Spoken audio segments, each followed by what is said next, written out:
So, how did you get kids like me to pay attention in class? Easy. You teach them using Star Wars. And that's what iGate Media did back in 1978. And this was the Star Wars merchandise back in 1978 anyway, that George Lucas said he was the most proud of. It was a time of civil war in the galaxy. The evil Darth Vader, commanding the Imperial forces, has attacked the rebel starship of the beautiful Princess Leia Organa. This learning kit came in a briefcase type box that was mostly just made out of cardboard. Now sometimes you could find a vinyl case that the box went into, but that was mostly sent to libraries or when they loaned out the teaching materials. The one that most schools got was the cardboard briefcase. Opening the flap reveals a Star Wars film strip and 2 cassette tapes. These were much like those record storybooks, you know the ones I'm talking about. The one where you hear the guy on the record read the page as you read along. That was until R2-D2 told you it was time to turn the page with his beep. This was much the same here, but with a cassette tape and a film strip.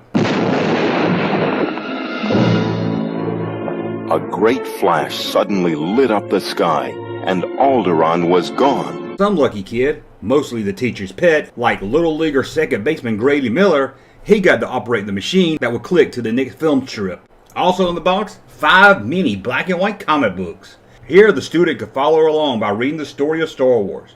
In the text you would see some words marked with asterisks. Here the teacher would ask the student what they think the word means. People like me would often tell the teacher something wrong, and people like Grady Miller would explain the word in great long detail.